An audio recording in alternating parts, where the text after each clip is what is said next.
el diario estadounidense publicó un extenso artículo sobre la serie de errores que desembocaron en el masivo atentado. Desde la omisión del gobierno a informes de las FBI y Shenbad hasta la inteligencia estadounidense, que dejó de recopilar información sobre Hamás. El New York Times reveló este lunes por la mañana nuevos detalles sobre la investigación del atentado terrorista perpetrado por Hamás el 7 de octubre, en un extenso artículo que aborda una serie de errores. En el artículo, que fue firmado por el periodista de Yonhap Ronen Bergman, se afirma que a las 3 de la mañana del día del ataque, el jefe del Shin Bet, Ronen Bar, aún no había podido determinar si lo que estaba sucediendo era o no otro ejercicio militar de Hamás. El Shin Bet había estado monitoreando actividad inusual del grupo terrorista en la franja en medio de la noche durante día, pero asumieron que eran ejercicios nocturnos. Su juicio esa noche podría haber sido diferente, según el New York Times, si hubieran estado escuchando las radiotácticas de corto alcance de terroristas de Hamás, pero la inteligencia israelí había dejado de escucharlas un año antes porque no habían aportado nada durante mucho tiempo. Durante la noche del 7 de octubre, a medida que pasaba el tiempo, el jefe del Shin Bet pensó que Hamás podría intentar llevar a cabo un ataque a pequeña escala, habló de sus preocupaciones con comandantes superiores y ordenó a un grupo de fuerzas antiterroristas de élite desplegarse en la frontera sur. Según 3 funcionarios de seguridad, casi hasta el comienzo del ataque terrorista nadie creía que la situación fuera lo suficientemente grave como para despertar al primer ministro. Pero a las pocas horas, como se sabe, los combatientes se vieron envueltos en un combate con miles de terroristas de Hamás que se habían infiltrado en territorio israelí. Según Times, la comunidad de inteligencia fracasó completamente en sus esfuerzos de recopilación de información debido a la arrogancia y a la suposición errónea de que Hamás está disuadido. Los terroristas, que estaban divididos en diferentes unidades con objetivos específicos, tenían información precisa sobre las bases militares de Israel y los asentamientos circundantes. El artículo describe cómo miembros del establishment de seguridad intentaron durante meses advertir a Netanyahu que el caos político causado por la reforma judicial debilita la seguridad de Israel y fortalece a sus enemigos, pero el primer ministro prefirió avanzar con la legislación de todos modos. Según fuentes israelíes, en julio, el primer ministro se negó a reunirse con un comandante que llegó a advertirle sobre una amenaza basada en información clasificada de inteligencia. Además, se escribió que en Israel durante años no se evaluó correctamente la amenaza que representaba Hamás.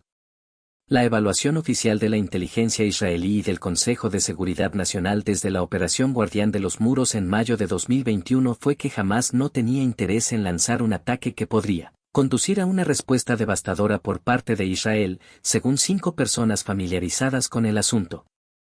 En cambio, la inteligencia israelí estimó que Hamás estaba tratando de incitar a la violencia y operar células terroristas contra los israelíes en Cisjordania.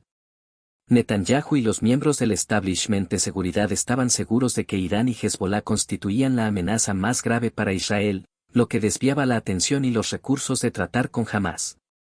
A finales de septiembre, altos funcionarios israelíes dijeron al New York Times que les preocupaba que Israel pudiera ser atacado en las próximas semanas o meses en varios frentes por milicias respaldadas por Irán, pero en ningún momento mencionaron la posibilidad de que Hamás iniciara una guerra. Además, las agencias de inteligencia estadounidenses redujeron en gran medida la recopilación de información de inteligencia sobre Hamás y sus planes en los últimos años, debido a la evaluación de que la organización es una amenaza regional con la que Israel estaba lidiando bien. Lograron engañar y dañar nuestros análisis, nuestras conclusiones y nuestra comprensión estratégica, comentó Eyal Houda, ex asesor de Seguridad Nacional, durante una discusión la semana pasada como parte de un grupo de expertos en Washington. Hay alguien involucrado en la cuestión de Gaza que no debería preguntarse cuál es su parte en este colosal fracaso, agregó. Bruce Riedel, ex analista senior de la CIA en el campo de Medio Oriente, dijo al New York Times que Netanyahu pagó por centrarse en Irán como la gran amenaza existencial de Israel, mientras ignoraba al enemigo en su propio patio trasero. Según él, el mensaje de Netanyahu a los israelíes fue que la verdadera amenaza es Irán, y que con la ocupación de Cisjordania y el asedio de Gaza, la cuestión palestina ya no representa una amenaza para la seguridad de Israel. Todas estas suposiciones quedaron destrozadas el 7 de octubre. Las advertencias fueron ignoradas. Según 3 funcionarios de seguridad de Israel que hablaron con el New York Times, 2 altos funcionarios acudieron a la Knesset para advertir contra amenazas urgentes el 24 de julio, día en que finalmente se aprobó en el Pleno la ley para abolir la causa probable. Uno de ellos era el jefe de las Fuerzas de Defensa de Israel, el general de división Aaron Aliva, que en su maletín se encontraban documentos altamente clasificados que detallaban el juicio de los funcionarios de inteligencia, según los cuales el caos político fortalece a los enemigos de Israel. Un documento afirmaba que los líderes del eje de la resistencia, Irán, Siria, Hamás, Hezbolá y la Yihad Islámica, creían que este era un momento de debilidad israelí y, por lo tanto, era el momento de atacar. Uno de los documentos afirma que el secretario general de Hezbolá, Hassan Nasrallah, aseguró que era necesario prepararse para una guerra importante. Solo 2 miembros de la Knesset escucharon el informe de Aliva. Al mismo tiempo, el jefe del Estado Mayor, Herzi Halevi, intentó transmitir las mismas advertencias a Netanyahu, pero el primer ministro se negó a reunirse con él, según las fuentes que hablaron con el diario estadounidense. Estas advertencias se basaron en gran medida en la serie de provocaciones llevadas a cabo por Hezbolá en los últimos meses en la frontera norte. Además, el gobierno de Netanyahu ignoró las advertencias de países vecinos. Como custodio de los lugares sagrados musulmanes en Jerusalén, Jordania fue tradicionalmente un importante mediador entre los palestinos y el gobierno israelí en el recinto de la mezquita de Al-Aqsa. Hamás incluso informó que lanzó el ataque este mes en parte como venganza por las acciones de Israel en Al-Aqsa. Según 2 fuentes árabes informadas de los detalles, el gobierno que Netanyahu estableció a finales de diciembre estuvo mucho menos atento a sus advertencias de que los acontecimientos en Al-Aqsa estaban agitando sentimientos en los territorios palestinos que podrían conducir a la violencia. Enfoque equivocado. El establishment de seguridad tenía razón acerca de un ataque inminente, pero su intenso enfoque en Hezbolá e Irán tuvo un efecto trágico. El artículo del New York Times señala cómo, bajo 4 primeros ministros diferentes, Israel decidió repetidamente que recuperar Gaza y aplastar a Hamás costará demasiadas vidas y causará demasiado daño a su reputación internacional.